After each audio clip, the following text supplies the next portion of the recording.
with introductions then? Yeah. Cool. So, hello, I'm Amanda. I manage the Detroit Vault of Midnight, and I've been with the Vault for 5 years, I think. And I've never made a zine before. Whoa. Yeah, crazy. This is Mary. I'm Mary. I've been with Bob for like a year and a half, and I have various artistic backgrounds and have made prints and all sorts of other things, but not a zine. But I love them a lot. And then we have Paloma, who's hanging out with us. I'm Paloma. I'm from the Grand Rapids store. I've been at Vault for 4 years now, and I've made like 3 zines, maybe Nice. 4. So Paloma is our resident zine expert for sure. Totally.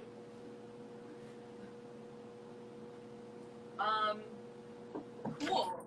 So Paloma has some zine history. We're gonna start with like, what is a zine though? So a zine can be just about anything, any sort of collection of art and creative content. Some zines are just like this one is loose leaf pieces of paper that are all in a bag. Some zines are really small. This one's a local anthology with like a bunch of different creators in it. We've got a ton of cool examples that we're going to show you guys. And for now, let's get started on a brief history of zines with Paloma. All right. So zine comes from magazine. Often people, if you just see it written, think it's Zine, but it comes from magazine, so zine. And the first zine was published in 1930, and it's like essentially a sci-fi fanzine, and it was called The Comet. So like zines and sci-fi have like a pretty long relationship at science fiction conventions. In like the 40s and 50s, people would like do zine trades, and that's like really awesome that long ago. We had stuff like that. Star Trek led to a bunch of fanzines, I'm sure you can imagine. And then in the 70s, we saw like a rise in zine creation due to like how inexpensive copy shops were, and they were like starting to come about around then. So it really added to like the DIY photocopy aesthetic that really boomed in the punk scene. And I think a lot of us, I know myself, like I thought zines came from like the punk music scene. A lot of Riot Girl zines were created and passed around. And now like zines reach so many people. They like can lead to like so much information. They're just really fun and cool. Yeah, they are. We've got some examples of zines that we've collected. Some of them we own, some are in the shop. Mary, do you want to start with the examples that you brought? Sure. Some of your faves? Sure. This first one I have is called Rob White, and it's by Ryan Heshman. It's a full risograph zine, which is a cheap and colorful and awesome way to print your work. And it's comic, and that's super cool. And it has these little sort of paper doll style backgrounds, which is great. Yeah, it's a great story about a lady that turns into a frog, and it's cool. That's pretty good. This is a shameless plug for my friend Anna Constant, and this is just a zine that has collected various prints that she made, which is a cool thing, and then she has a playlist running throughout it for songs that you can listen to. And so it's a cool way to, maybe you're an artist and you already have a bunch of work that you have, and it's a cool way to put that together with stuff like this. I also have one called Arms Must Be Akimbo, which is screen printed, and it's about putting your arms on your hips and ways you can do that. And it's funny and cute, and by a local artist named Melissa Detloff. also have this one, which is like a folded paper zine, which is a easy way when you don't want to or don't know how to bind your stuff. And it's about a snake. And it's simple and easy and seems to have been drawn with a pen and then Xeroxed. And I recommend it. I don't think you can even see it, maybe, from there. Paloma, what cool zines do you have? Yes.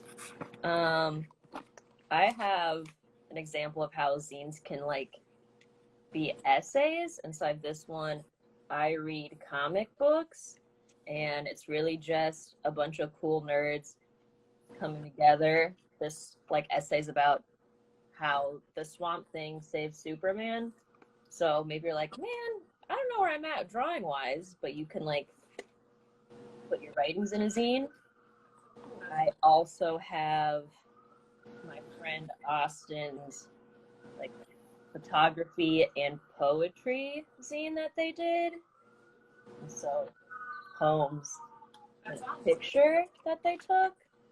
And then for more linear storytelling, I have The Adventures of Momo. And it's black and white, but it follows like a cat who lives amongst the frogs, and it's by local GR creator Scott Weigman. But just lots of variety. That's awesome.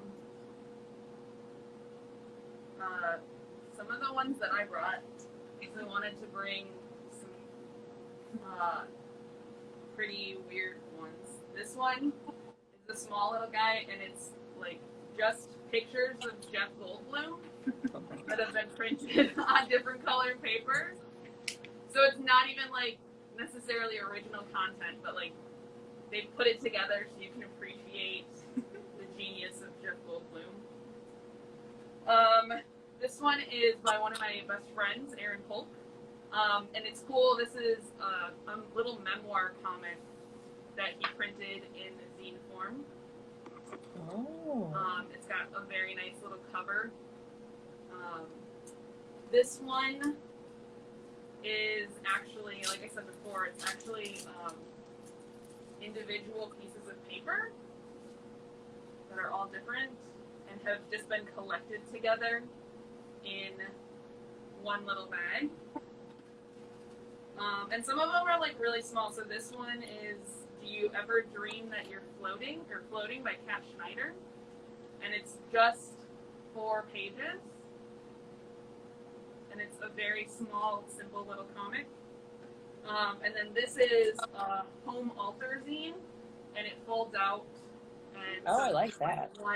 3 pages. So I thought that was cool, just because they're very different and they're not, you know, I don't know. No zine is really traditional, right? I don't know. The possibilities are endless. So, why make a zine, guys? Why make a zine? There's so many reasons. There are so many reasons. Paloma, why have you made your cool zines? You've made 3 or 4, you said? Yeah. I think it's just a really great and like accessible creative outlet. Like you really just need a piece of paper and something you want to say. I made one like a personal zine just to like help me like recount or like help like remember like some cool travel adventures I went on. I think they're good to like just express emotions that maybe like other people share with you. And again, like it's just really fun to like get creative and try something different. There's like no rules, so you can really do whatever. And like anybody can print out a piece of paper and turn it into a zine. You don't need like a big publisher to make the book you want to make. You can make it. That's cool. Yeah, I'm really excited to make the zine today because I'm actually making one to share with a specific person, my almost 2-year-old niece, because I want to share my love of alligators with her. Wow. So That's like a very specific reason as to why one might want to create a zine. Like maybe you like to draw. You just want to get some art out there. That's a cool reason. Mm-hmm. Like any, you want to make something, and it's a good way to collect the things you make.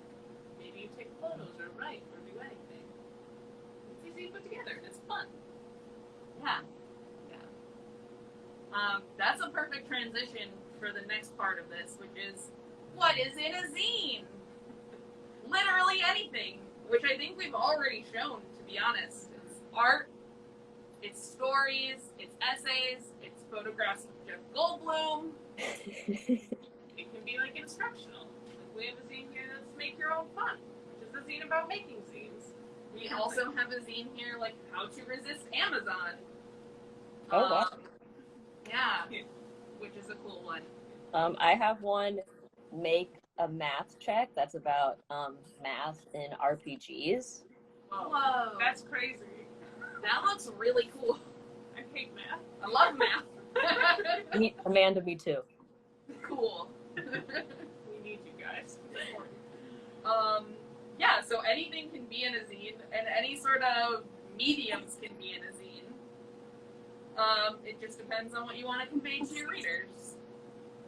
And we'll be going over more and more of this, as well as materials and various layouts and brainstorming ideas and printing and assembling as we go along. So we're going to start getting into the actual meat of this workshop, which is how to make a zine.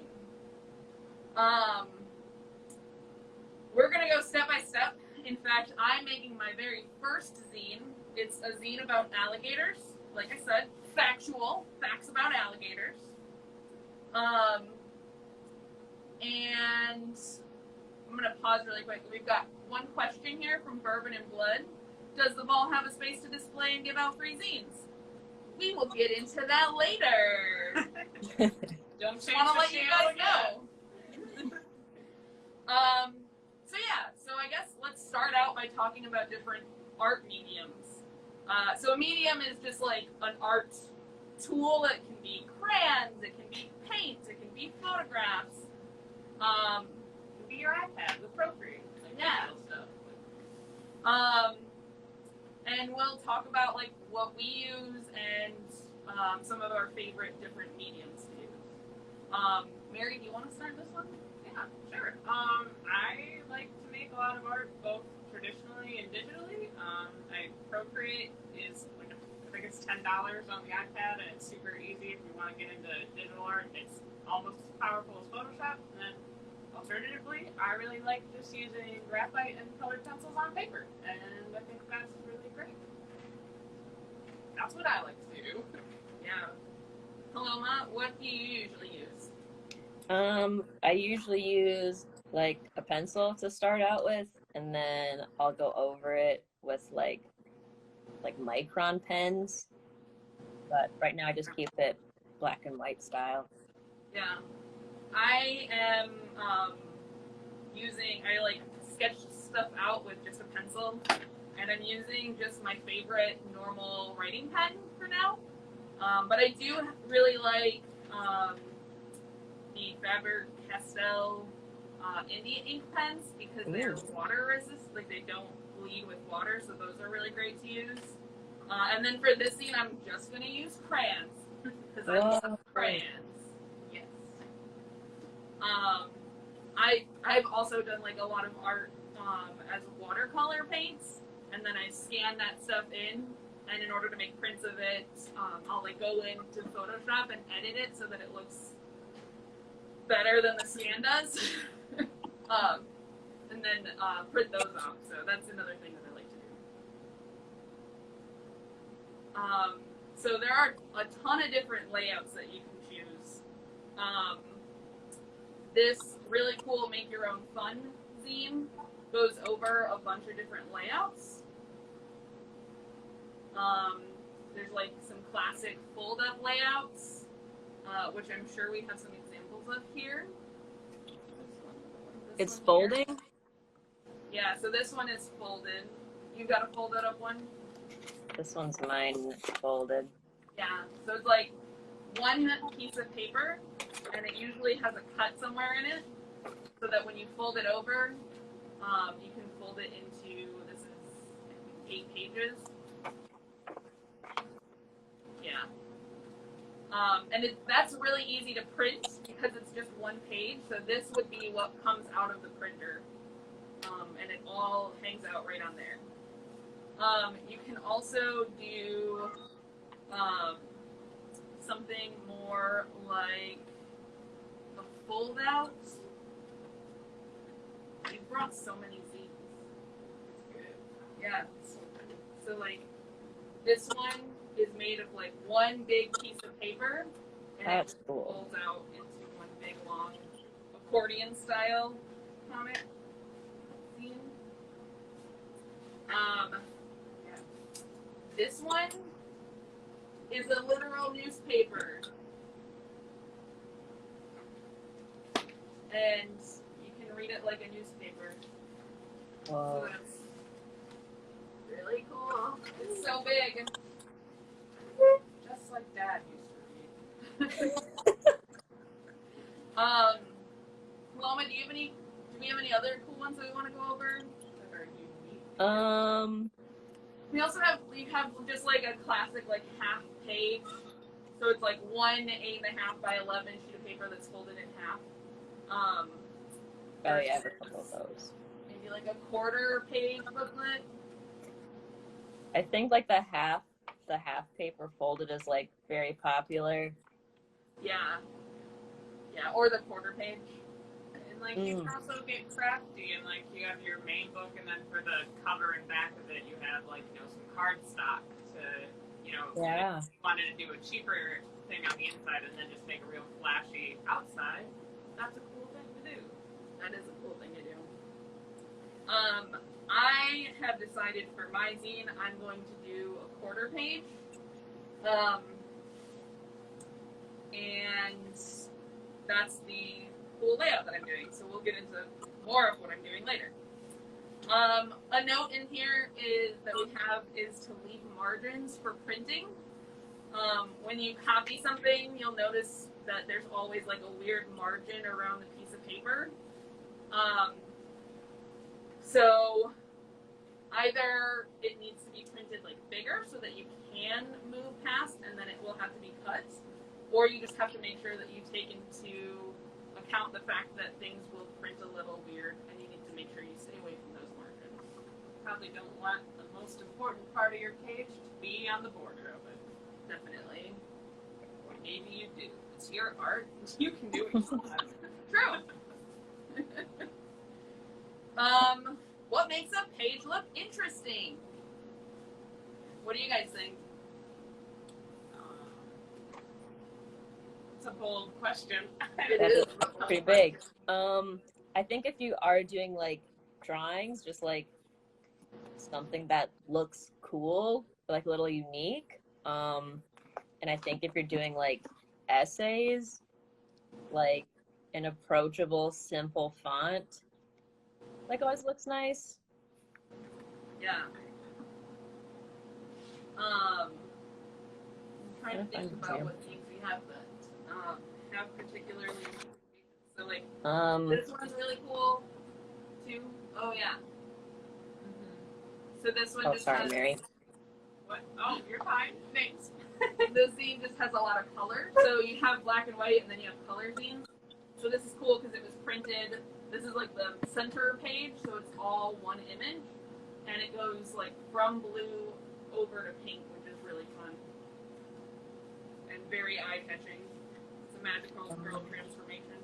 I have one here that like I'm pretty sure this was done digitally, and then later on in the zine, you see that the artist, this is Kim Wynn or Ty Kim, if you know, on Instagram. She uses like grid paper, and it looks like pencils here. So just like different mediums used throughout the zine, even though the zine is still all in black and white. That is cool like that. Yeah. Essentially, when you're thinking about your page, especially if it's art versus an essay, you want to think about composition, which is a pretty broad art term. it really comes down, it's really defined by like the direction that your eye travels throughout that page, or throughout that image. So thinking about art pieces that you like to look at or comic books that you like to read, looking and thinking about how they flow and how you want your work to flow. Cover pages. Oh wait, nope, that's way, I'm getting ahead of myself. Ideas.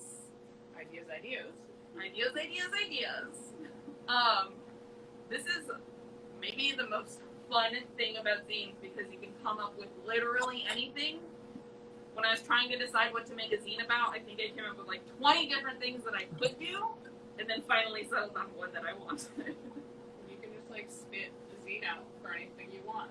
You really can. I really want to make like a fashion Animal Crossing zine. Oh, That's what I like.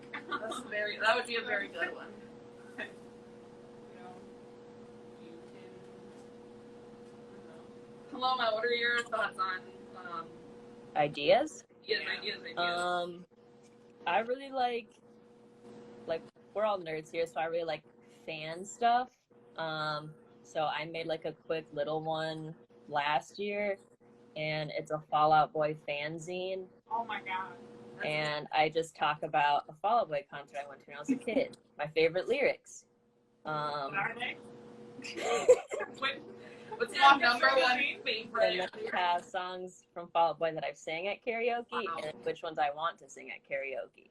That's So- amazing. That is amazing. We can dive back into that later.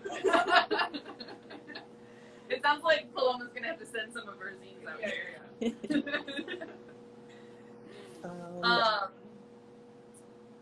Yeah, so I actually have this very cool make your own fun page open to this whole page of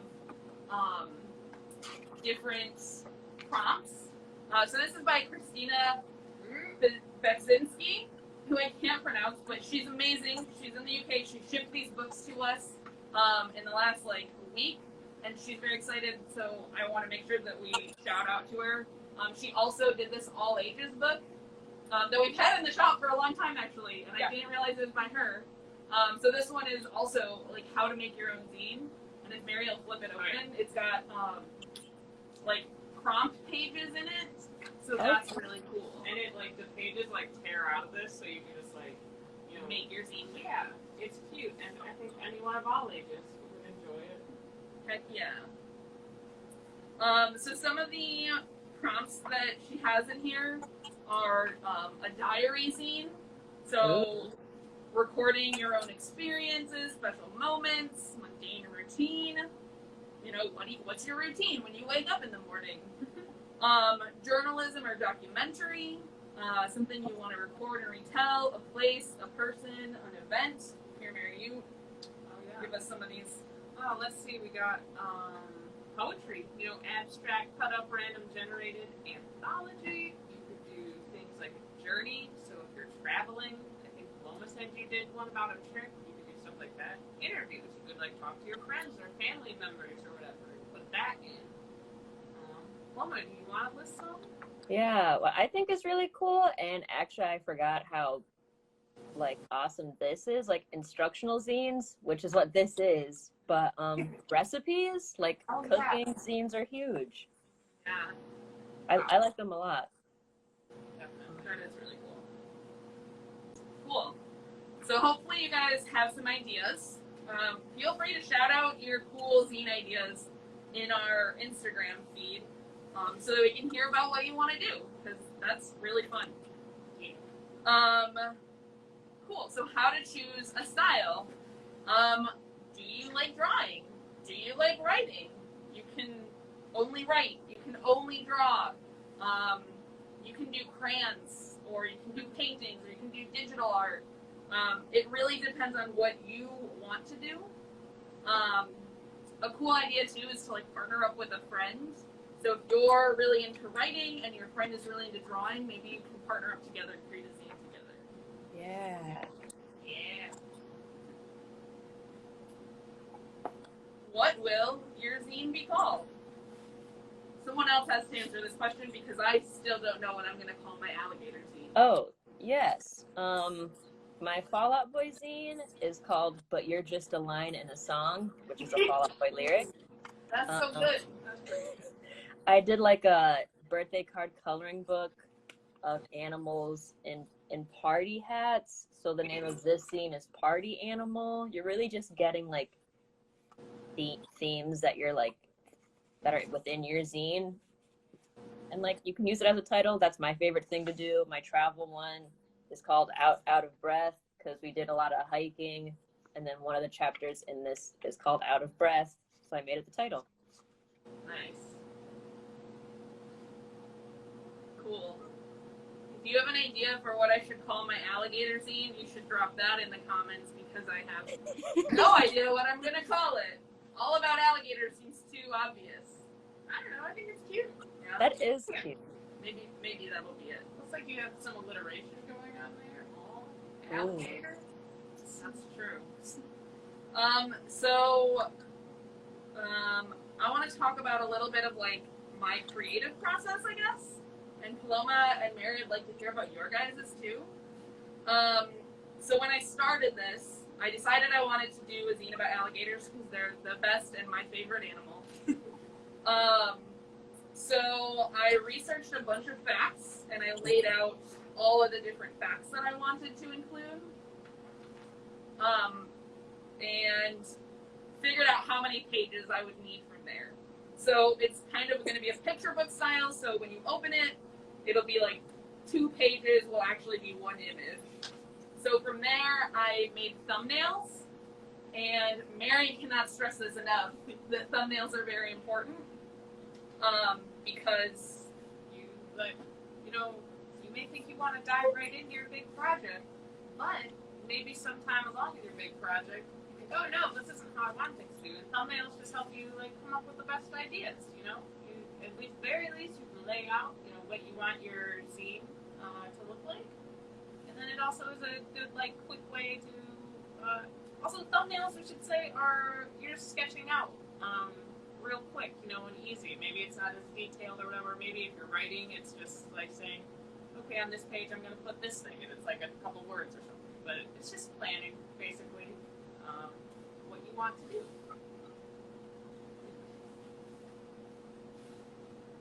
You can call an alligator the best. alligators are the best. That's not a bad name, actually. So. It's factual. It is factual.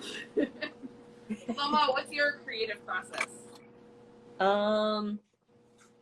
Not necessarily thumbnails because I'm chaotic like that, but I will like always have my writing piece done first. So for like my travel zine, I like wrote what I was talking about, and then I like would draw like a picture that went along with it. The Fall Out Boy zine, I knew it's like one of the little like 8-page zines. I knew like what I was going to talk about on each page, and then like went from there. So that's more my process. Like I like to have like the stuff like how you had your facts already. I like to have the writing stuff done. A little bit of preparation in some form goes a long way. Yeah, you don't have to make thumbnails. You can wing it. That's super cool too. I love being organized. So I'm actually going to kind of start working on it while we're talking about the rest of this. So I have sketched out what like the basic drawings on each of my pages are going to be, and I have my outline with all the words. So I'm going through and starting to fill in the facts and color and ink the drawings. And like I said, I'm using crayons to color this. So I'll be doing that while we're talking about the rest of the cool things about zines. Cool. So the next thing is doing a cover page. Mary, you talked about a cover page earlier, right? Yeah. I think it may not be the most important. I think a cover page is important in the sense that that's what's probably going to grab someone's attention of the thing on the shelf. And again, that's also, we all have our different tastes and stuff. But I think like having like a big title, it's easy to read, is helpful. Like this goes all across the front, and like this takes up most of it. Like you probably want that to be like the biggest thing on your zine anyways. And like I said, like it's cool, like, you know, if you're going a more low budget route, you can have, you know, if you wanted to do like a flashy cover, which like this is cardstock and has like a lot of screen printing on it and stuff, and the inside still has screen printing, but it's more like normal paper going throughout it, so you can do stuff like that. I don't know what else. Yeah, but yeah, so you just This is one that's a nice cover. yeah, this is and you can see like on the cover of this one they do some like white negative space where the title is that kind of disrupts the rest of it, and that's nice and drawing your attention to the title, and also complements the white in the cap, and it's cool. And this is also an example of having cardstock as the front and back page, and then the inside is not that, and the inside is just black and white, which is cool.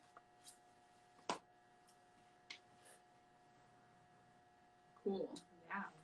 So, printing and assembling your zine. So once you have your sketches done, you've made your art, you have a couple different options when it comes to assembling your zine.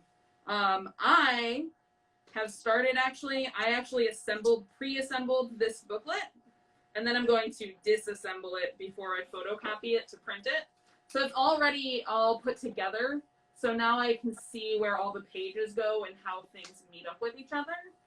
And then I will cut the string that I used to sew this, and I will photocopy the pages or scan them. But you can lay everything out and print it ahead of time.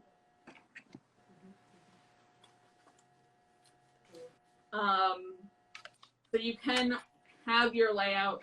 So and that's especially great if you're doing like digital. That's probably like the best way to go, I think, is to have your entire laid out piece and then go on that. Yeah, and I mean, if you have access to, you know, Adobe products or like similar stuff for assembling things, there's any number of resources online for how to set up those documents, and a lot of times you can also just have a bunch of single PDF pages. So even if you wanted to say draw out each and every page of your comic and scan them in individually and assemble that, you could. And also your local print shop is probably more than happy to help you figure out how to put together your digital project. So you should get to know them and ask them questions, whoever they might be. Paloma, do you have any cool thoughts on this topic? On covers?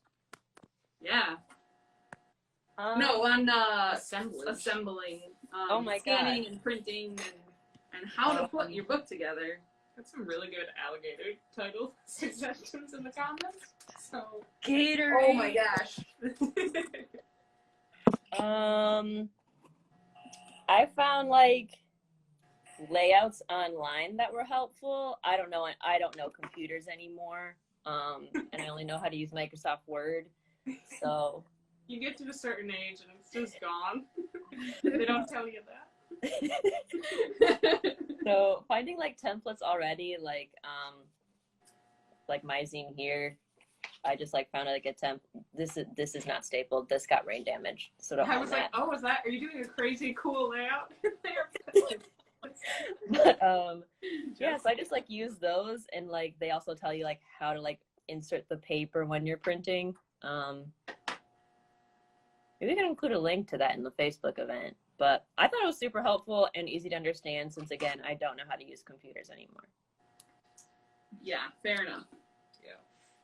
Should we highlight some of these really good gator titles? Yeah. So we've got alligators are the best. All I know about gators, like alligators, that was a good one. Ellie the alligator, that's actually my mom because my niece is named Ellie. Oh, cute. Gatorade, which is really good. That's actually funny, yeah. Alligator Amanda TM. I don't know if that's Kim trademarking that or not. Gator's gonna gate. Whoa. That's a good one. Wow, everyone really likes Gator's gonna gate, actually. I like the idea of Gatorade. Like, I so, know, like, Gatorade might be my favorite. You will have to give them royalties, though. I will have to give you guys royalties. Awesome. Cool. Do you want to talk about, Mary knows a fair amount about printing, different printing methods, like risograph and stuff. Oh, yeah. So, this is about to be a whole different workshop. Well, we'll just go over basics. Yeah. So you can, a risograph is like a Xerox. It is like a Xerox machine. They're really popular back in the day, and they made like a real resurgence like in the last like few years. And that's like what this is. I don't know if we have any other. I think Rizzo zines. this is Risso. I think this For is. It is. Oh, it is. Okay. I This is also think a these risograph. might be Risso. Yeah, Yeah. that's definitely a risograph. And you can kind of tell when you find something that is, because it has like a almost distressed kind of noisy, grainy texture on it.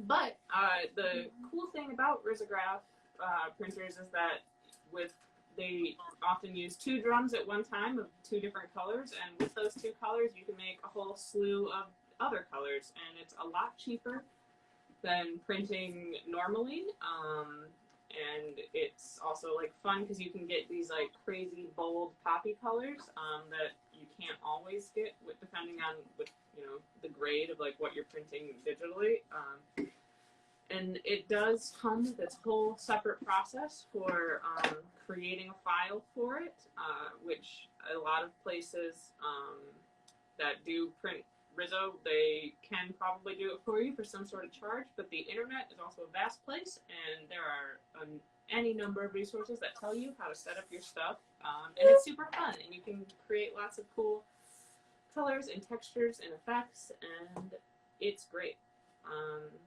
And then as far as like normal digital printing goes, it's a free-for-all. You can do anything at all you want.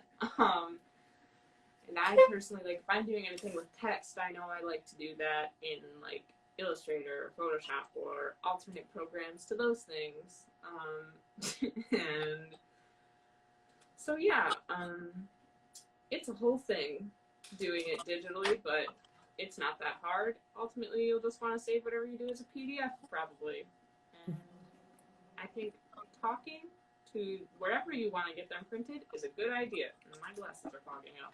But get to know your local printers. They're nice people. Cool. Yeah. Stapling versus stitching. So there are a couple ways that you can bind your zines.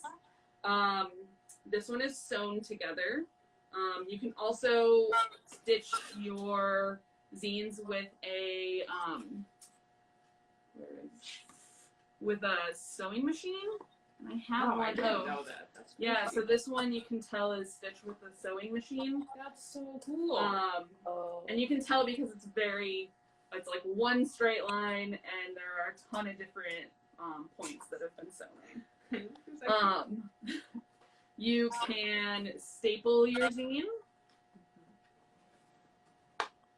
So there are just like 2 staples in this little boy. Or you can have your zine like more professionally bound, which would be something like this. Like, I think the cool thing about zines is that, like, you can totally make professionally bound.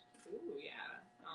You can make anything at all, from any skill and like financial level up to something crazy and expensive, but cool and worth it if you are available to. But like this is drawn with what seems to be a pen on like an 11 by 17 paper maybe, and cut and printed probably at home, and it's really awesome, and you can do that too. I love the Gator discourse.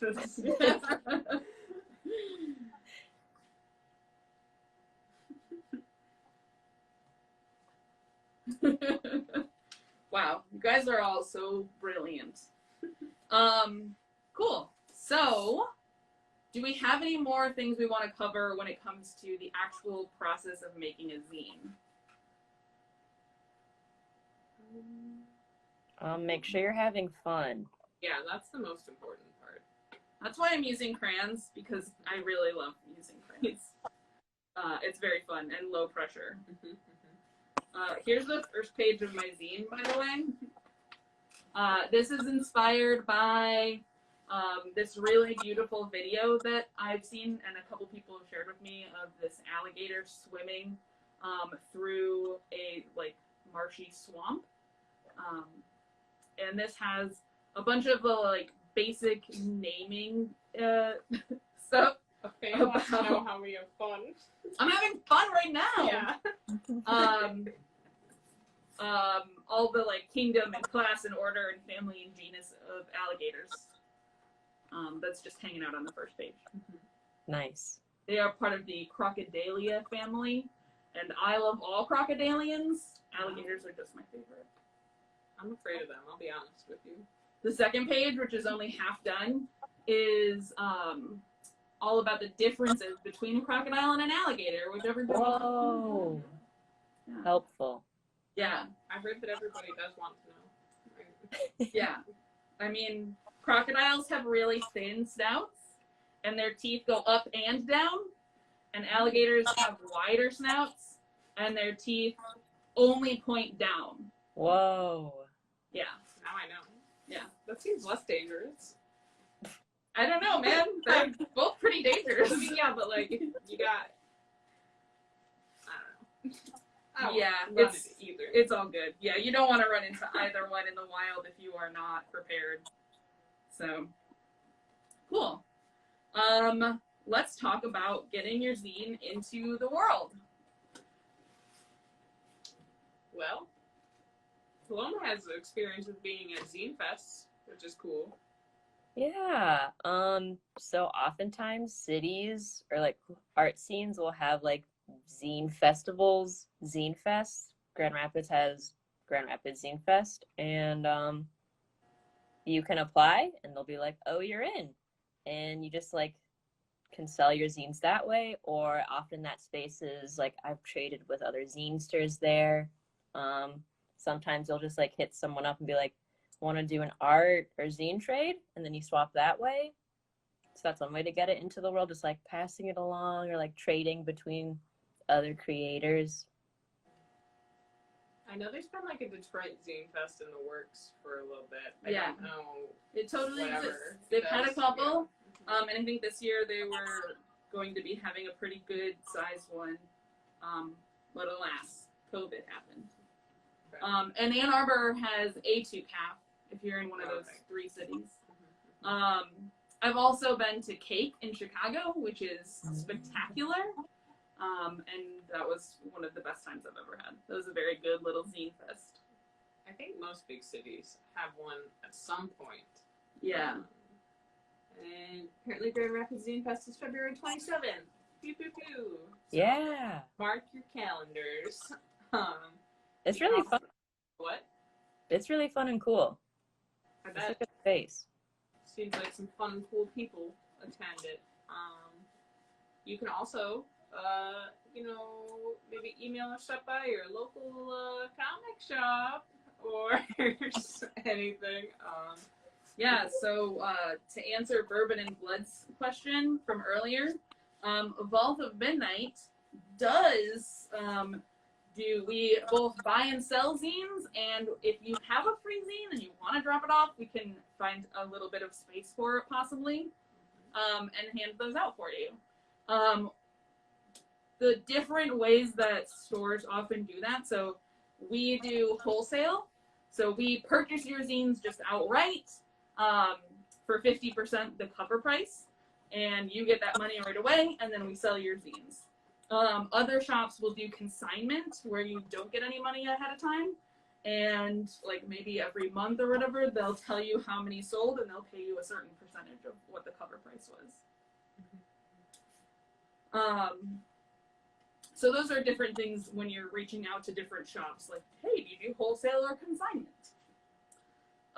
And some of the things that we consider when we are accepting zines, so all three of our shops have pretty limited space, and we try to make sure that we tend to be pretty picky about what we put on our shelves, I guess you could say.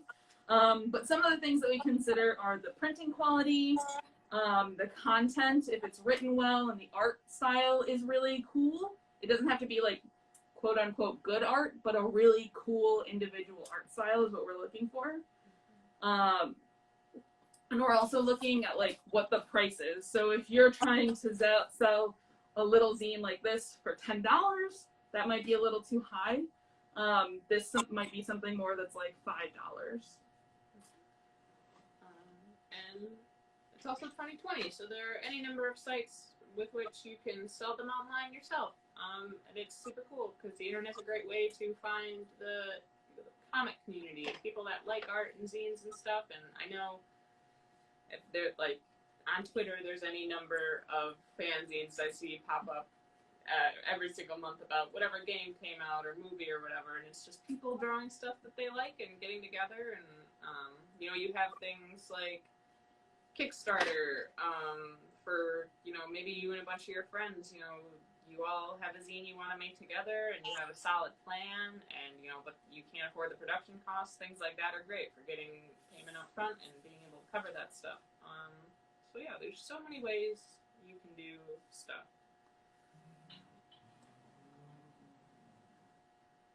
Any thoughts, Paloma? Or have you gotten your zines out into the world? Just really tabling and trading mainly is what I've done, but like all the ones that I've been sharing, like we sell in the shop, or like we have, so like I've all purchased from the shop in Grand Rapids. Yeah. So How do you go about trading a zine? So like you're at a convention and you're like, I got my zines on me. And then you walk up to someone who has like cool stuff. You're like, hey, would you be interested in trading? And usually in that setting, people are super down. I try to like give them like one that's comparable in price. But yeah, you just gotta be brave and be like, hey, your stuff is neat. Want to trade? Cool. You can also plan like a zine trade with just your friends too, which is something that I dream about doing one day. Is just having a gathering with a bunch of like cool artsy people and being like, hey, let's like make zines ahead of time. And they can be like small and dumb, and we can share them amongst each other. Heck yeah. Yeah. That'll be great. We do want to make a note about being safe with your information when you're publishing zines. It's really important to make sure that you're not publishing your home address. And this is something that I think a lot of us have learned in terms of like internet safety too. Like you don't want strangers to know where you live. That's not great. So a tip that you could use is getting a P.O. box, or splitting a P.O. box with somebody so that you're never mailing stuff, or people aren't mailing you anything directly to your house. Or making sure that you have an email address that people can contact you with, instead of contacting you with an address. Cool. Cool. That's like almost everything that we wanted to cover. Yeah. This is the first time we've been doing this, so we weren't sure how long it was going to take us. I think we'll probably just spend the next little bit working on stuff.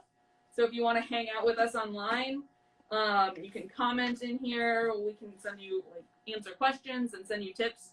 The stream is going to end in a few minutes, and we'll have to start a second one. But we do have a whole other hour, so we can hang out for as long as people are interested. Woo!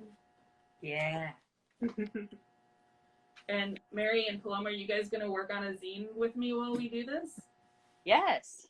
I could. Sweet. I'm gonna do that. I'm gonna grab a piece of paper and I'm gonna pull Great. it up. I love it. That was so loud. Cool. Does anybody have any questions that they want to talk about? Feel free to comment in the stream here.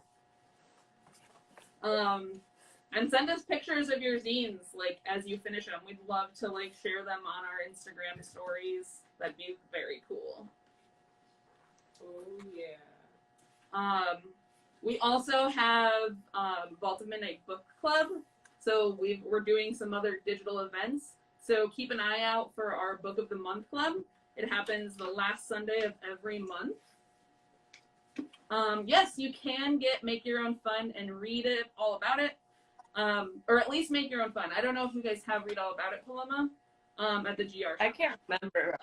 But we just got Make Your Own Fun yesterday, so it's ready and waiting.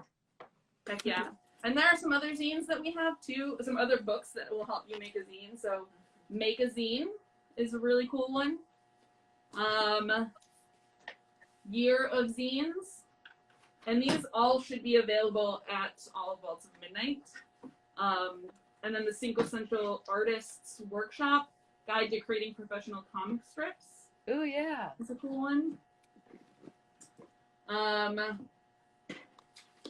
I think there's another one that we have that's like Make a Comic, but it's not right here. The neatest fact that I know about alligators is actually that they can hear and they learn words.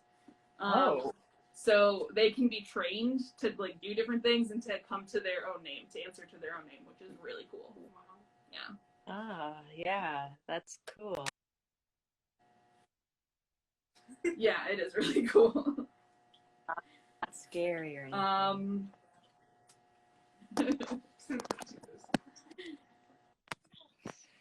What are you guys working on? I'm like, maybe I might just do a cat zine. I'm slowly learning how to understand them. My girlfriend has a cat that's pretty cute. I'm gonna just be like drawing cats right now. Did you not like them previously? I liked them, I just didn't understand. I still don't understand them.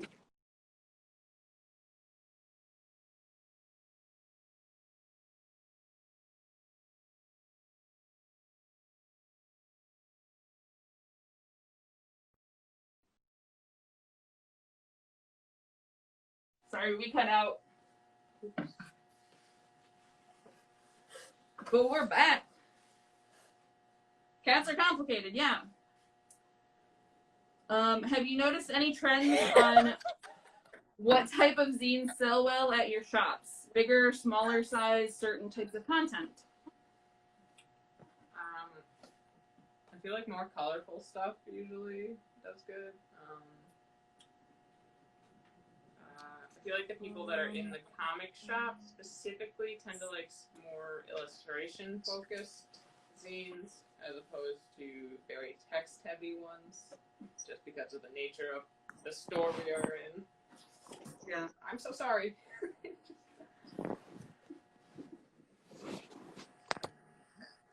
Paloma, do you see any trends as far as what's popular? What is popular when it comes to selling zines? Yeah. I think the style of taking like I mean, this is a very like nice paper, but the 8x11 paper folded in half, we have a lot of styles printed like this that like move. I think people like personal zines.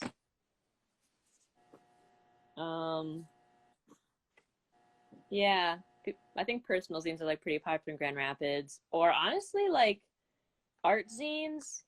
This one is more like, this is not by local artists, but Frontier does like a lot of like issues where they feature a whole artist, and I think it's typically just their art. And we just got a bunch of those back in stock and people really, really like them. So I'd say art zines and personal zines right now in the Grand Rapids store are fairly popular. Cool. Bourbon Blood also wants to know, is there any copyright issues when making a free punk cut and paste style zine? Fair use laws are weird, man, is what I can tell you. Yeah. But probably nobody will care unless you are making a lot of money from it. And yeah, so like, and to some extent, you can also probably define that as collage, which is a whole different thing. So you'd probably be fine, but don't quote me on it. Do your research, kids. We're not lawyers. Yeah.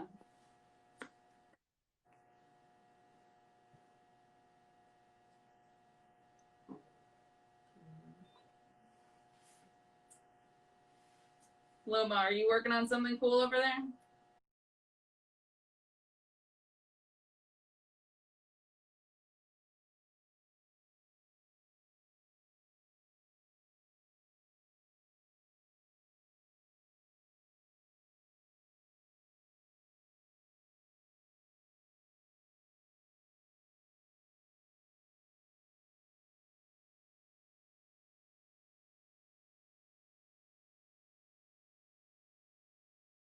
Again.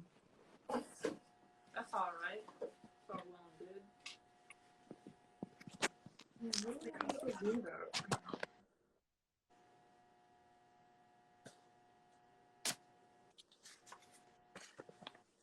I don't know. Why don't you start your Animal Crossing zine? Much pressure to do that, but I'll do it. Are folks making zines right now in the audience? You I'd should. like you to tell us what you're making. Or what you're going to make. Yeah. And if you post a picture, we can share it.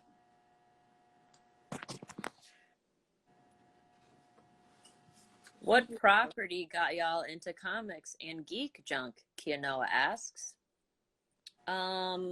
I'd say Sailor Moon and Dragon Ball Z. And then for Western comics, Batman. Ooh. Yeah, it was definitely like the Batman and Superman movies that got me into comics. And then I ended up, reading comics. I think I got into like zines and stuff before I got into comics and stuff. I'm just like finding them at stores and online. And then Very cool. I lived in Ann Arbor and was like, this store looks cool. And then I read Saga and here I am. That's how it goes. Truly. That really sums up the Vault of Midnight experience. I walked into Saga and now I'm spending a gross amount of money here on books with pictures. It's a snowball downhill. Or uphill in a way. I would say uphill for sure. Yeah. I wish I was into like bird watching or something. That's probably cheaper, but You have to get up so early for that. That's what I was about to say.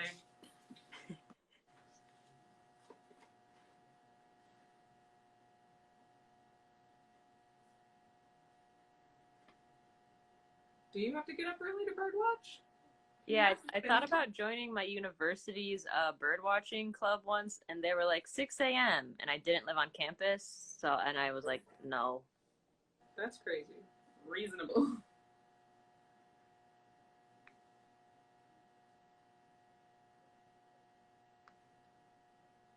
What page are you on now, Amanda?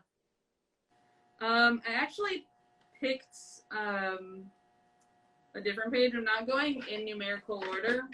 Ooh, I like that. This is a page detailing the fact that alligators, while they are carnivores, also sometimes eat fruit. No scurvy for that alligator. Exactly. The idea of an alligator just like casually eating grapes and oranges sounds so precious to me.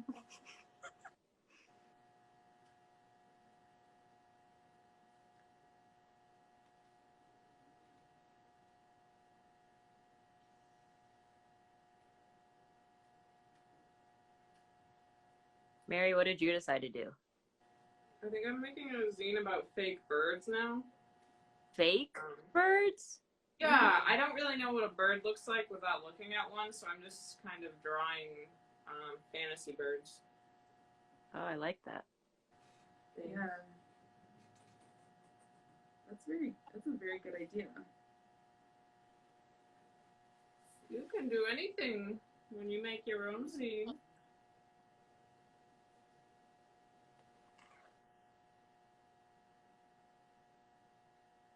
Whoa, Sierra.o says, I haven't made a zine and I'm watching this at work, but my 62-year-old dad just made mini comics and they're at Quimby's. Oh man, that's so cool. Whoa. Quimby's is like one of the coolest stores I've ever been to. You know, when I was in Chicago, I really wanted to go to Quimby's, but we did not end up going. I was sad. That's tragic. Yeah. It's literally just small prep stuff all throughout it. And it's Yeah. beautiful.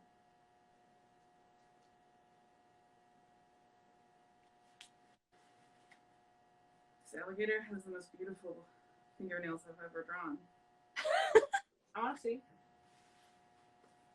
Wow. Yeah. Nailed those fingies. Fingies in their nails.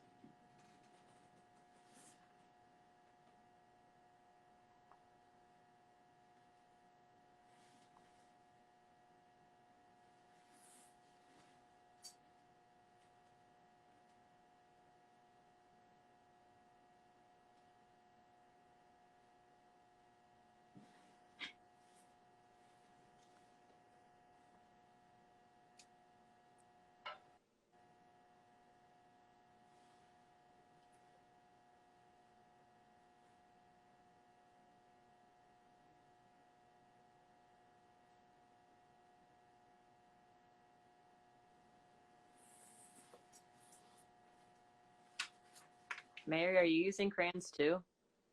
I'm borrowing a pen that Amanda brought in because she's a good friend. A marker pen, if you will. Although I'm also a big fan of crayons. I like the texture they make, and I think they're very fun. As someone who, when I do color things, I generally like to just scribble. Because I think that's charming.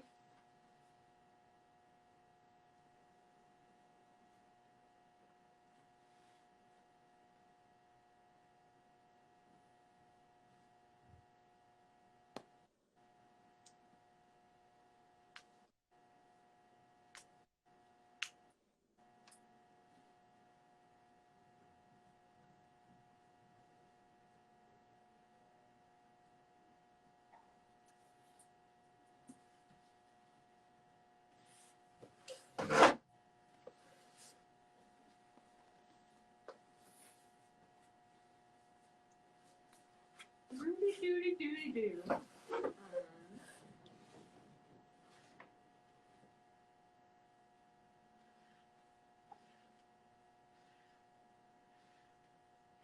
It'd be cool if someday, when there's not a virus going around, there could be like a vault zine swap. That'd be fun. That'd be fun. Just get people to come together and make cool stuff.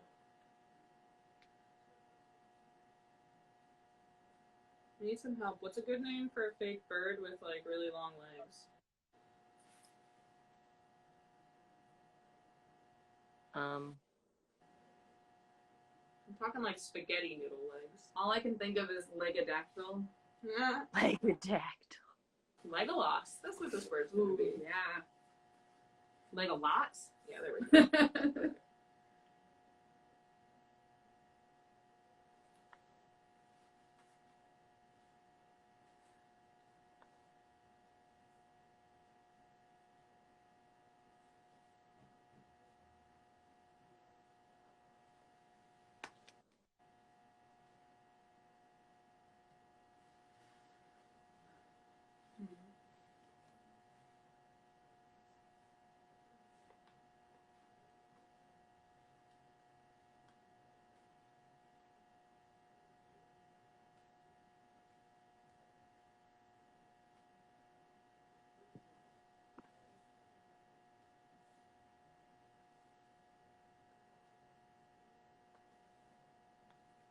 Has anyone read a cool zine recently in the audience or here on camera?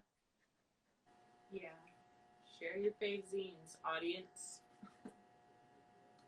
I just read The Wild Year by Christina Bedzinski. And this is cool. It's actually an envelope with 4 zines in it. Whoa. That's awesome. Whoa! Those are beautiful. Yeah. Those are definitely risographed too. They are totally risographed. And they're all about different plants that you can find during different seasons. So I read through summer and autumn, since those are kind of the current seasons.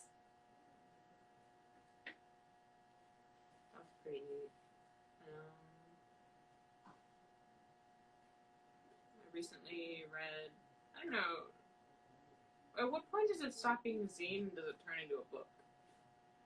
I guess zines are books, but when does it stop being a zine? I don't know. I think size, maybe too. Yeah. Maybe.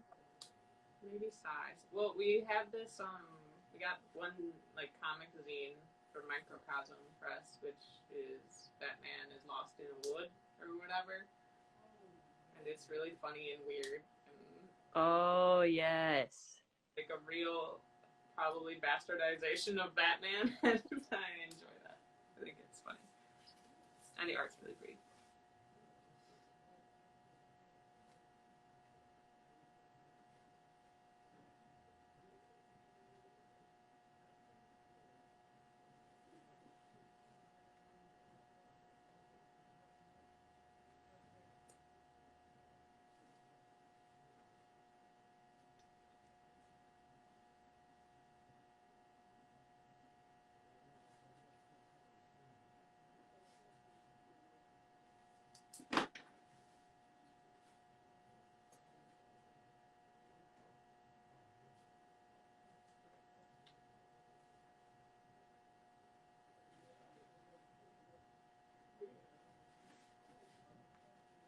I think my favorite thing about zines is that because they're like often self-published or published by small micro publishers, they feel really individual, Mm-hmm. and that really inspires me on a regular basis.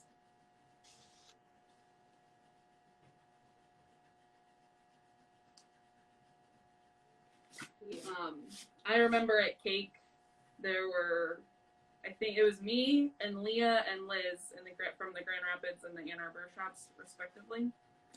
And I think all 3 of us at one point found a zine that we were like, oh my god, like I connect with this so much. And it was cool to have that experience, and also cool to see other people having that experience. Oh, yeah. Yeah. I'm like, as a creative person, anytime I see something that looks cool, I'm like, oh, I want to make a thing that looks cool like this. Like, I don't know. Yeah.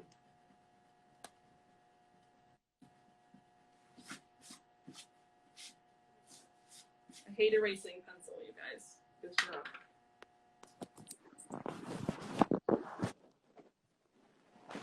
Get all those rubber bits. Yeah.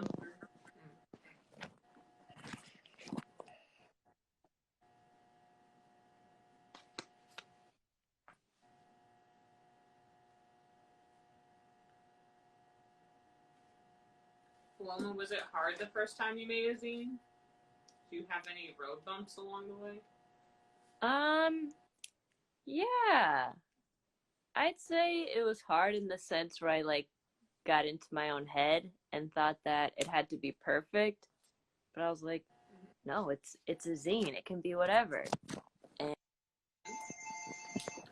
I think printing, whoa. I just printed at home. Yeah. And I had no regard for margins.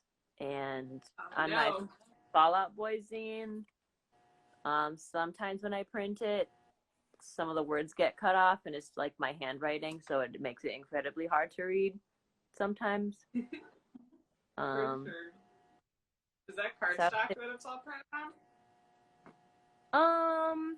Since this was folded, I thought cardstock would really highlight the inaccuracy of my folds, so it's just like regular printer paper but colored from Meyer. I like that. And I think my other zines, the ones that aren't water damaged, like my first printing, if you will, their covers are cardstock. That's pretty cool. I like that. Yeah, I think I want to put a cardstock cover on this alligator zine for sure. Because you can get like a pack of cardstock for like not a lot, and you'll be set for ever. Yeah, as long as it takes.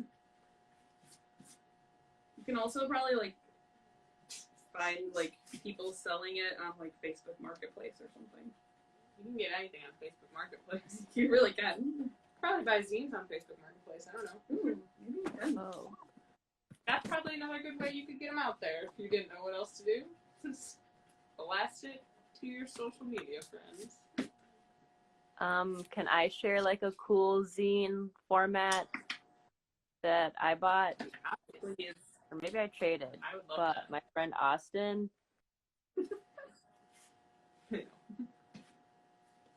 comes with like music they were listening to, and they wrote these poems. And then the CD jacket, if you will, is the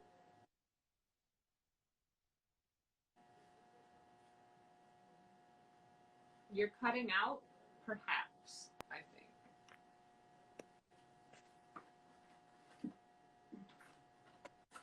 Can I see the zine again? Oh. Here's like the CD like jacket insert, which is the zine itself, and then here's the mix CD. Oh, that's really cool. Yeah. That's so cool. I like seeing all the creative ways people do their zine things. Yeah. This zine I got in Grand Rapids by Rain Clark. And it came with like a little candle and like stuff to make a spell with, which I thought was so fun. I was like, I can't not get this fun little thing. Yeah.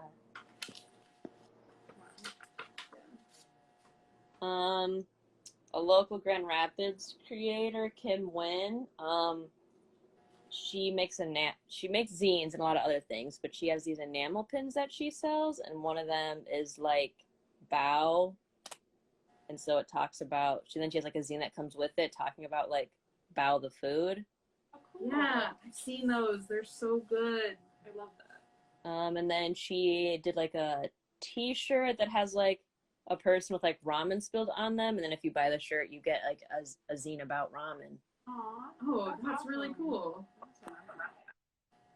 I feel like once you get into making zines, it's like a gateway to making other things. Like, Yes. like you're a hair away from making shirts and pins and buttons and whatever else people like to buy, prints, what have you. I think that sounds about right.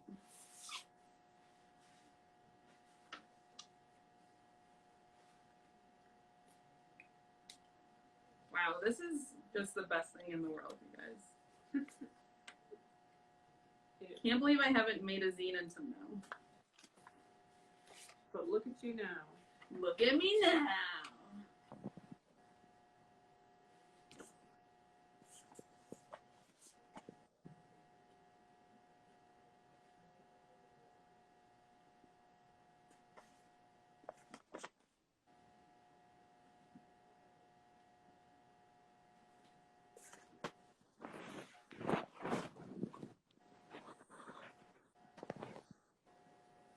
Yeah, I didn't really pay attention to margins while I was doing this, so I'm gonna have to scan this in and formatted. Imagine when people were making zines before like computers were a thing, and you just had to live with your errors. Yeah. Yeah. No thanks.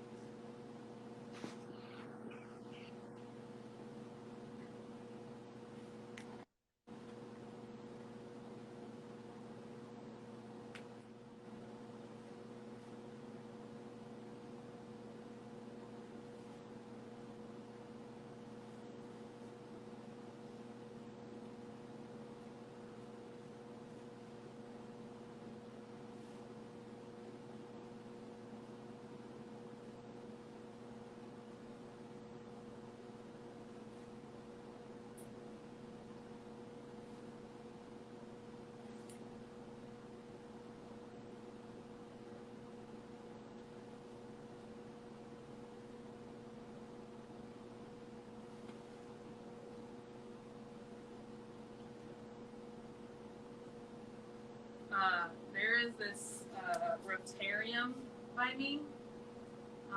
It's in, I think it's in like Shelby Township actually, and they have alligators that you can hold there, and that they Old?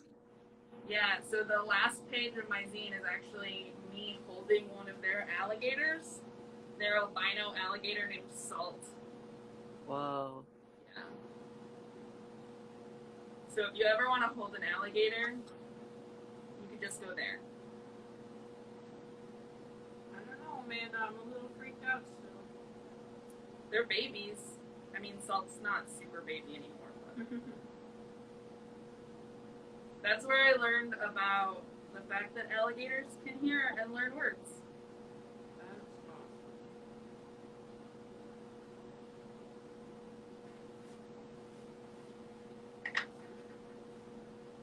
Wow, crayons, man.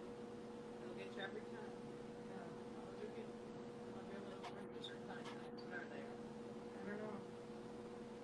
Onions? Lemon onions? One of those things. Sure.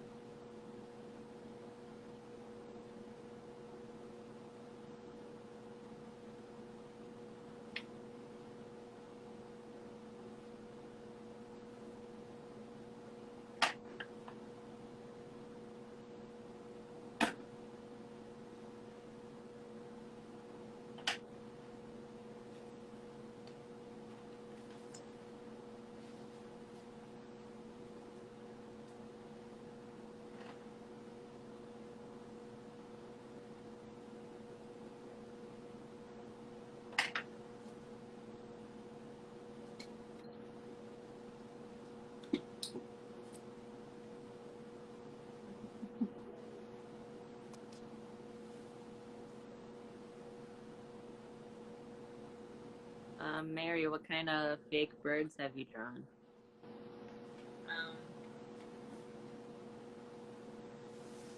There's one with really long legs. I don't know, the big head. Whoa. I don't know, man. I was This watching. feels very Lisa Hannawalt, I feel like. That's Yeah. probably true. I was watching a nature documentary the other day, and they got to like the bird section, and there was one doing like a mating dance, and it was moving so fast, it just looked like it was like glitching along this tree branch. And I stopped about it.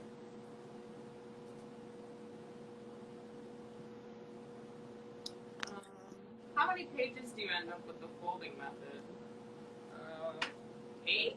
Yeah. Yeah.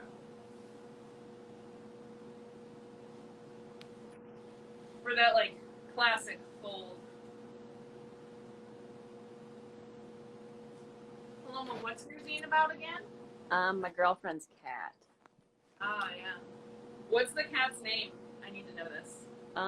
Her name is Genevieve, Cute. inspired by the name Genevieve. I don't know French, but her name is Genevieve. Her nickname is Belly, and unrelated, she happens to be a chonky cat. Wow. So people think her nickname Belly is because she's big, but no, that's just her nickname. Fair enough. That's a very good nickname. Yeah. You've never had a cat before, you said? Never. Oh. And I didn't understand them. But she's That's a cool really cat. She's a cool kitty.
I've never been so pleased with anything I've created.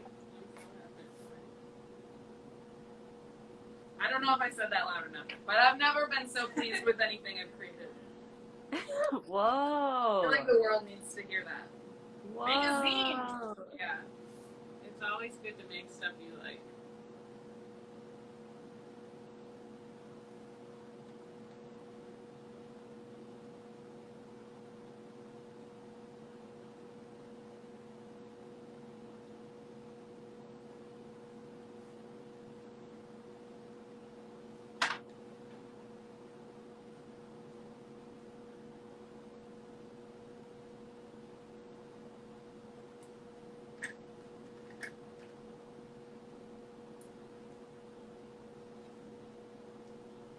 Paloma, have you ever made a color zine? Or are all your zines in black and white? All of mine currently are in black and white because I was just printing at home and I was like, I don't know what that's gonna be like. But I do have one that's more like a comic style in the works that I use marker for. Yeah. It's like purples and greens and stuff. Ooh, very cool. My dream is to make a risograph zine. Whoa. Yeah. I just think risograph is so pretty. It is.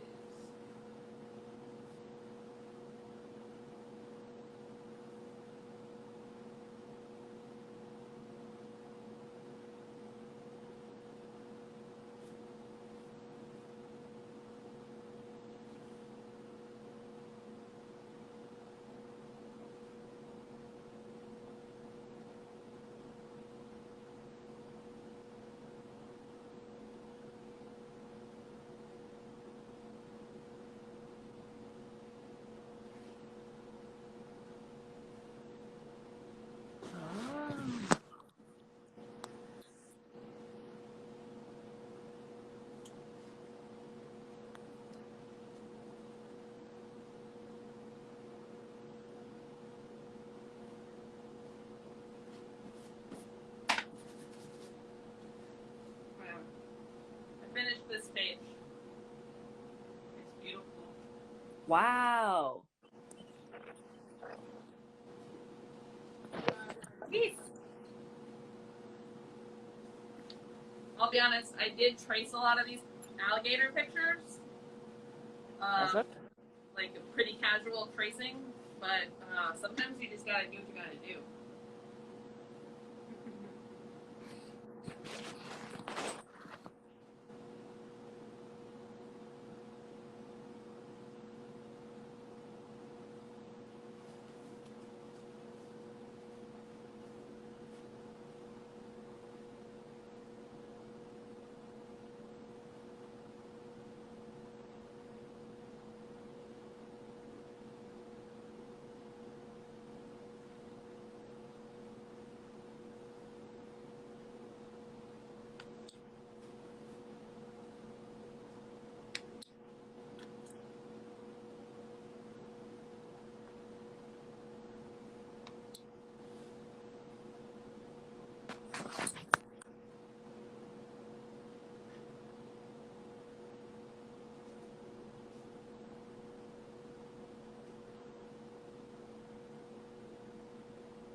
Would you all say that zines are pretty rule free? You just do whatever you want? Yeah, absolutely. Yeah. I think I would probably say that about all art in general, but I feel like zines are particularly rule-free. yeah.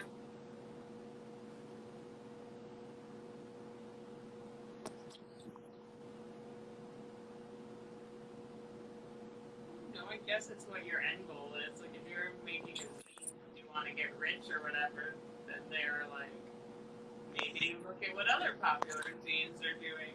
But if you're making it to express yourself, who cares? Do whatever you want.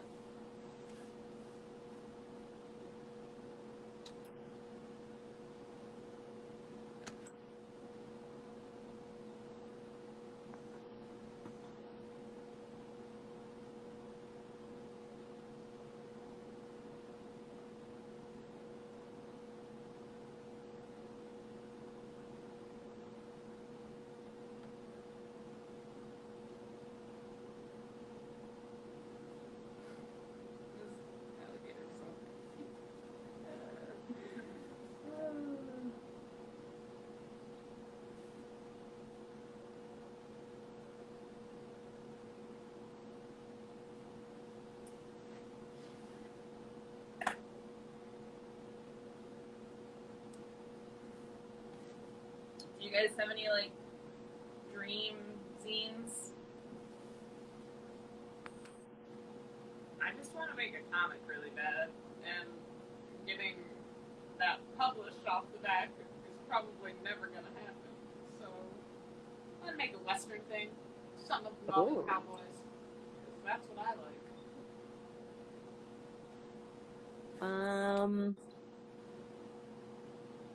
I think it'd be fun to make like a superhero like commentary zine. I don't have anything in mind right now, but or do like fanzines. Yeah. I know I personally like, I follow a lot of illustrators, and they'll, like, come together to, like, make a zine, like, about Buffy, or, like, Fire Emblem, or, like, things like Yeah. that, or they'll draw, like, a fan piece. And I think it'd be fun to be a part of something like that. Yeah, that would be really cool. Blueberry? It just says blue. Yeah, blueberry zine, that would be a good one. Yeah. How many different ways can you use blueberries in food? Whoa. Probably, like, a lot. The baked goods alone. I know, the baked goods alone.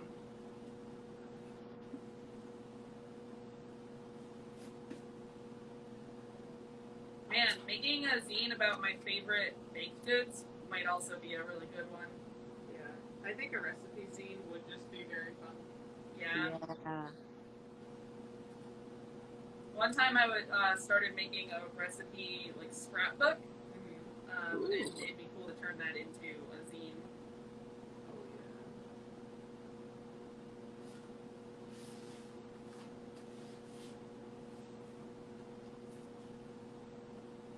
yeah. Oh, it's a famous comic, Western style comic by Mobius.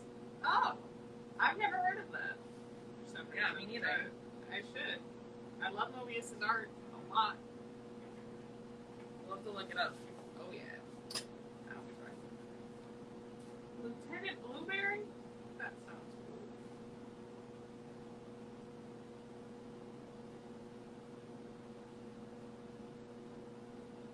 Have you read Coyote Doggrove? I haven't. I heard Oh. mixed reviews on a podcast and didn't know how I felt.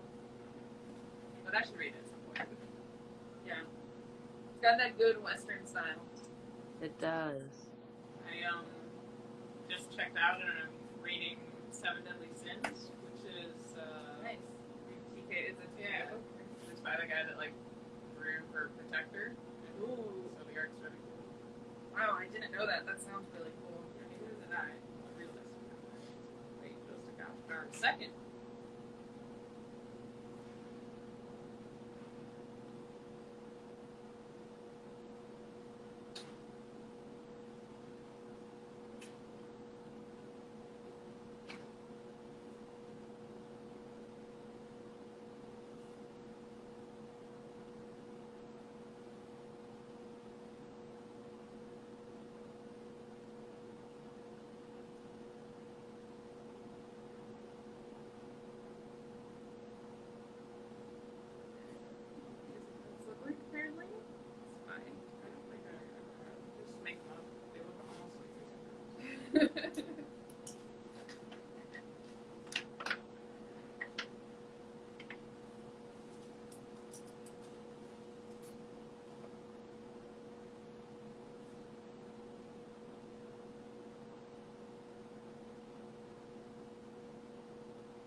you all kept up, Kalai Hughes says, have you all kept up with The Fall by Jared Mirault? It mirrors 2020 a little too closely.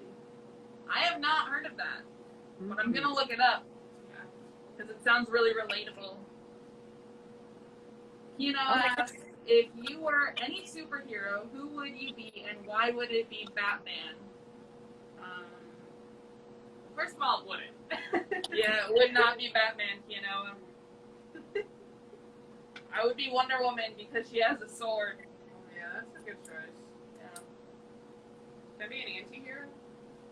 Sure. I want to be, I was going to say Doctor Strange, but he's got too much responsibility, so I'll definitely be a Hellblazer type. Just magic. Yeah, I can see that. Paloma, who would you be? I would be maybe Shadowcat or Wolverine. Yes. Shadowcat is actually one of my favorite superheroes of all time. Same. Yeah. We got another good question. If you three were to collab on a zine, what would it be? Man, Wow. What do we all like? I mean, we all like comics. We all work in a comic book shop. Yeah. Maybe it would be about that. I feel like it would have to be.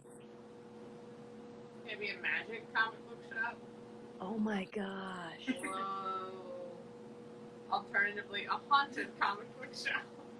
Okay, but are we gonna make that now? Yeah. Yes. It's in the works. We'll have to talk about this in a group chat. Aw. Cute.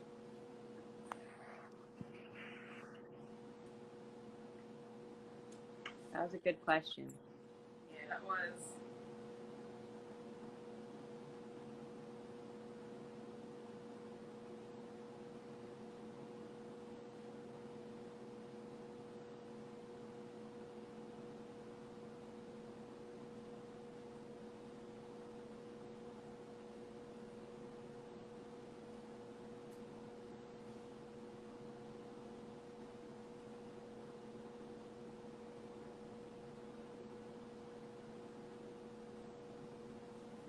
I also, I don't know, once it becomes a magazine, has it progressed past being a zine? I don't know. But I guess. What would you consider a magazine? kitchen table. So that's like multiple articles and things. Too long, I think. Maybe. I think it's also just like, what do you as a creator want to call it? Like, Yeah. do you want to call it a comic, a zine, a magazine, a book? Yeah. That's true. Yeah.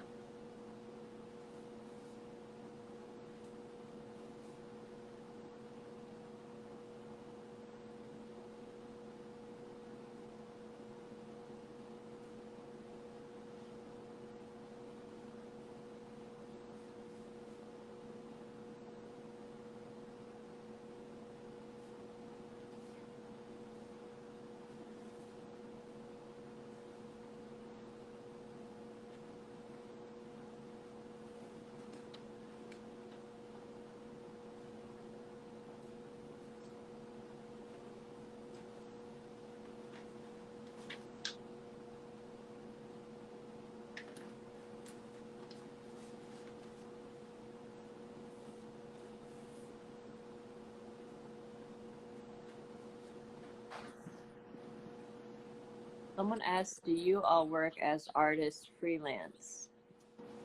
I do not. Nope. Occasionally. Oh. That'd be pretty neat. Yeah. I did make some illustrations that I used to sell at the Vault of Midnight in Ann Arbor. Oh my god. That's about the only professional art that I've done.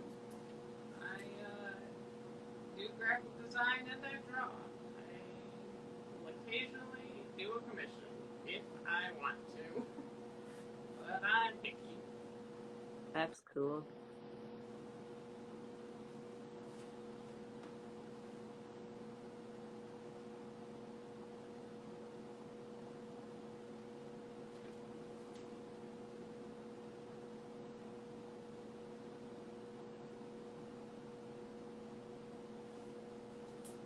I will say that hand lettering a zine without experience leads to what I'm sure would irritate a lot of graphic designs with my spacing on my lettering. I hate hand lettering because I care about graphic design and it's stressful. And my handwriting is not good.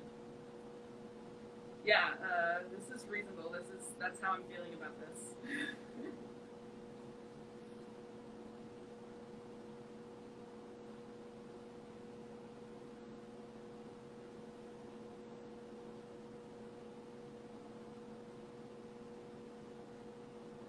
We are all currently drawing.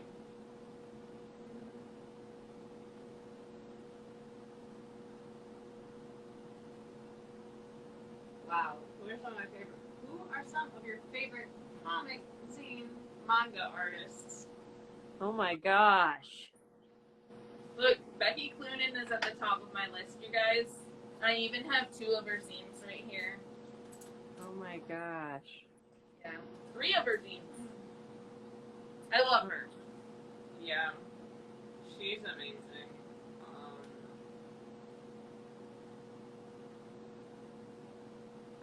I guess in terms of Zinester, I like Kim Win. Instagram is Ty Kim. I think I have like 5 of her zines. Nice. Wow. There's a lot of different stuff that I think is all cool. Manga. I just have been inspired so much by Masashi Kishimoto's art. I don't know what it is about that guy. What does he do? Naruto. Oh, yeah. Cool. Yeah, Taiyo Matsumoto, I might have gotten that name wrong, I'm so sorry, but who does Check on King Creek and Ping Pong and Sunny and all that stuff, his art is just like some of my favorite stuff I've ever seen, because it's very much like not like traditional manga art. Yeah. I don't remember the artist's name, but the girl from the other side. I'm looking. Oh up yeah. I love their art so much. It's so cute. I'm very obsessed with it. Nagabe is the artist's name, and yeah, like I've got all their books now, and I'm very pleased with that. I'm like obsessed with like Bill Sienkiewicz's art. Anyone that like, I don't know, incorporates like multimedia art into comics, I think is always really cool. Like, you've been really into Molly. Oh yeah, Molly Mendoza. Wow. Yeah, Molly Mendoza's art does Skip, and a children's book came out called Freedom We Sing, and she's involved in like a like Latinx like comic anthology that's on Kickstarter right now. I think I don't know who it's backed it or not. But her stuff's amazing. Cool. Which like she does a thing, and that is another way to like work on art and comics and zines if it interests you. Is like I know she does all of her like inking traditionally and then scans it in and colors it digitally. So Whoa. which is cool. Coloring traditionally is hard.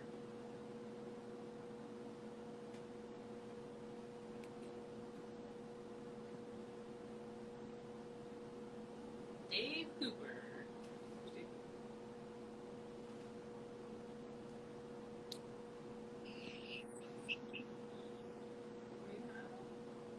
Oh, yeah, he yeah, does that yeah. Hillary book. Dave Cooper is very cool and very wild. Yeah, his stuff's fun.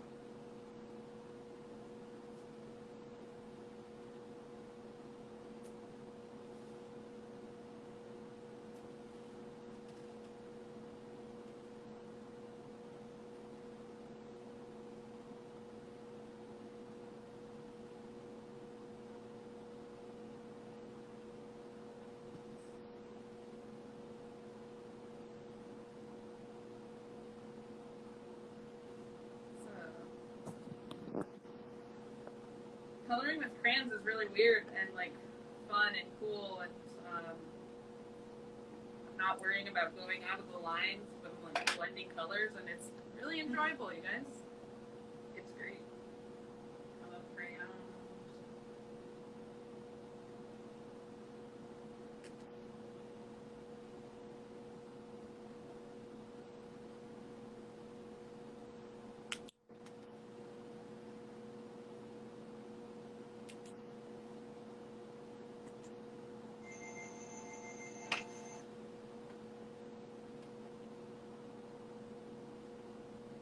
Oh yeah.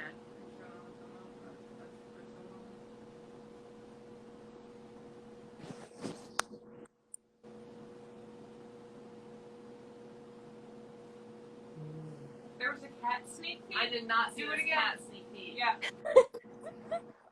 I think it's just the angle. Oh, it's cute. That's a very good cat sneak peek. Thanks, everybody. I normally will do pencils and then trace over, but I'm just using like a brushy type of pen. Yeah. So the lines just kind of went all over. We're having fun today.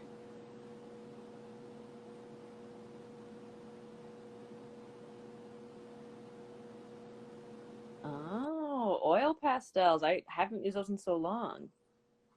They're so fun. They're so messy though. I really want to try out some like water soluble colored pencils because you can get your painterly type thing without being messy. Yeah, I've got some of those actually. I just recently got some. Ooh.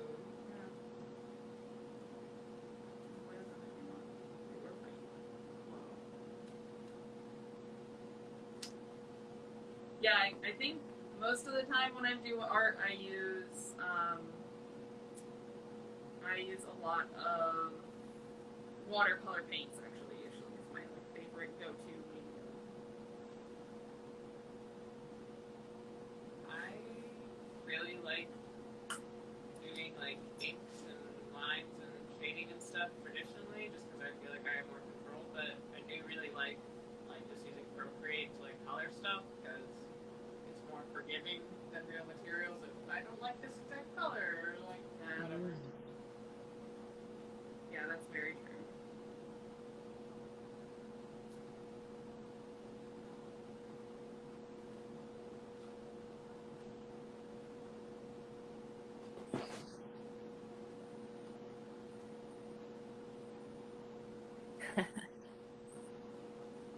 Darwin Cook, yeah. Yes. Junji Ito is not cheating. The man's talented. Yeah. Anything that's like super popular, like it's usually popular for a reason. Yeah. Yeah.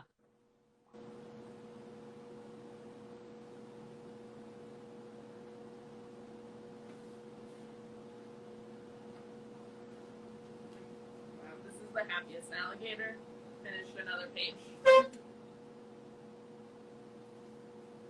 Oh my gosh.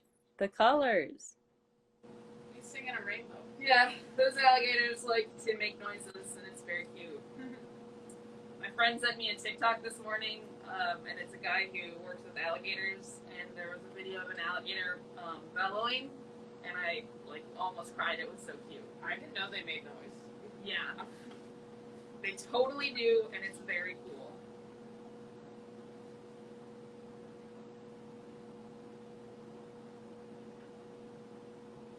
I saw a humbling video of probably an alligator recently where it's trying to crawl out of like a river and all the other alligators got out, but it's like really struggling.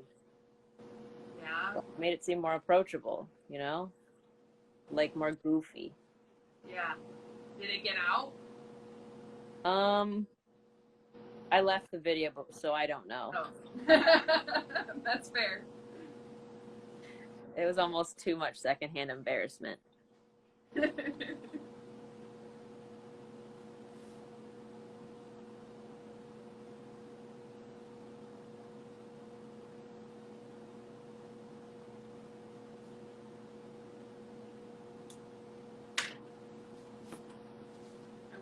of off the rails and I'm just drawing all over this folded piece of paper, and we'll certainly have to scan it in and do some rearranging. But it's gonna be called Birds Aren't Real. Whoa. About fake birds. Wow. What a good title. Thanks. I came up with that on the spot. That's very good. I also drew this owl that's not the owl from Avatar. Oh The my chill god. guy. So, you know.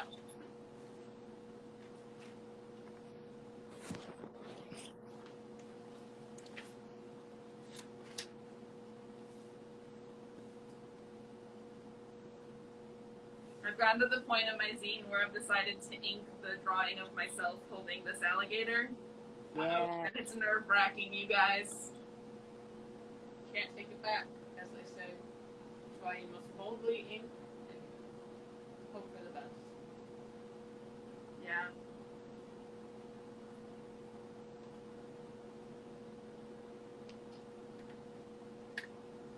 Boldly ink where no one has inked before.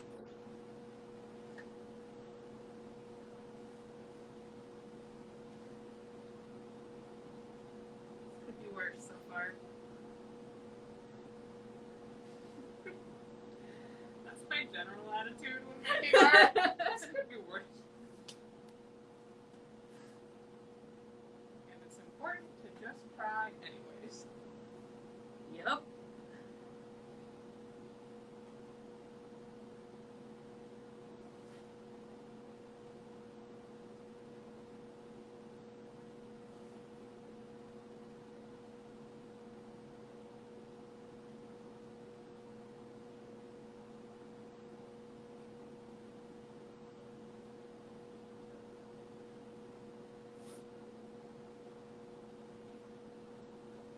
Amanda, how long did it take you to make the backdrop? Maybe like 20 minutes. I just taped the paper up to the shelving unit. Wow. Pretty impressive. Underneath this is like all of our board games and stuff. Wow, drawing hairlines is literally the worst thing in the world. It's very cool.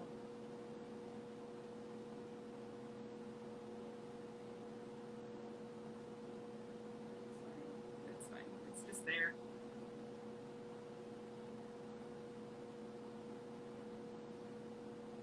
Does anyone in the audience have any like zine ideas that they think that they're gonna work on or would like to work on one day?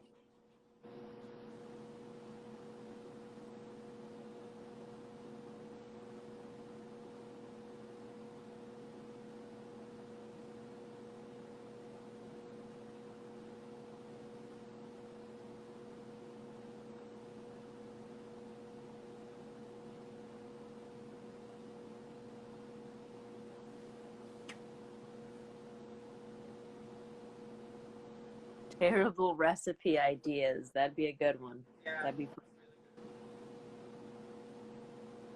Moth zine. Oh, Yeah. that's such a good idea. Love The terrible recipe ideas gives an example of banana and onion salad. Look, I would eat it. It's my husband who's gonna make that terrible recipe salad, and I bet you any money it would also include like pizza tacos, but it's literally like a slice of pizza wrapped up in a tortilla. That sounds tasty. Oh, it's gonna be called things you shouldn't eat. Carbs. I like that. Oh, this could be a collab zine, Amanda. You could like eat the food and then write your review of it. Yeah. Wow, yeah. This sounds like a really bad idea now. I mean, that's not good.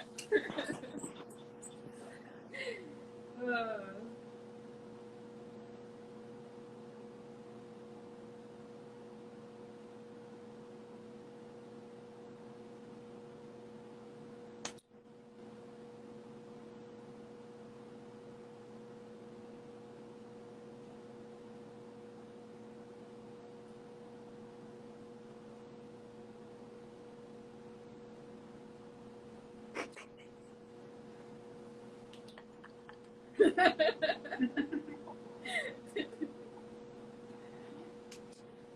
try to do something nice for someone. They wrap a pizza up in a tortilla. We have a guest star. I gotta get the ladder. I'm sorry, y'all. Oh my gosh. You know, what kind of zine would you make if you were making a zine? I've been thinking about it. A timeline of my heroes, like throughout my life. So it's like when I was a kid, and I would tell you guys about Jesse Owens, and then we go to Shirley Chisholm, and then Sit down. It's time to work on it. maybe That's a later. beautiful idea, kiddo. Thank you. Love your show, by the way. We'll be back never. One my time listener, God. first time caller.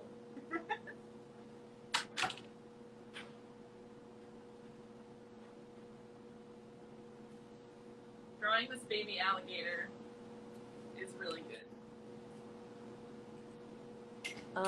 I don't know when we started this technically, but do we have any closing remarks? I don't know when Instagram will kick us off. Yeah. When will Instagram pick us off? Instagram will probably kick us off really soon. As far as closing remarks, thank you all so much for hanging out with us. Yeah. And learning about zines with us. It means a lot. We love you. Yeah, we've all been really excited to do this. Oh my God, Paloma, that cat. Yeah. Send us photos of you and your zines, please. Yes. Yeah. We'd love to share them on our Instagram stories. And if you want to sell them in the store, or if you just want to drop them off to have us give them away for free, hit us up and we can look into that. We do have the Vault of Midnight Book of the Month Club. It's the last Sunday of the month. We do also have D&D adventures that are happening online. You can find information on all of that on our website, vaultofmidnight.com. You can find a ton of these zines and more, including the Make Your Own Fun zine that Mary is currently looking at. Yeah. It's very helpful. Year of Zines and Make a Zine. A lot of books that will help you make your own zines. Yeah, that's what we got. Thank you all. Thanks, everybody. And the biggest thanks to Paloma and Mary And to a man for doing this with me. back at him. Big thanks. This is the best part of my week. And to you, dear listener, for watching. Yeah. Y'all mean the world to us.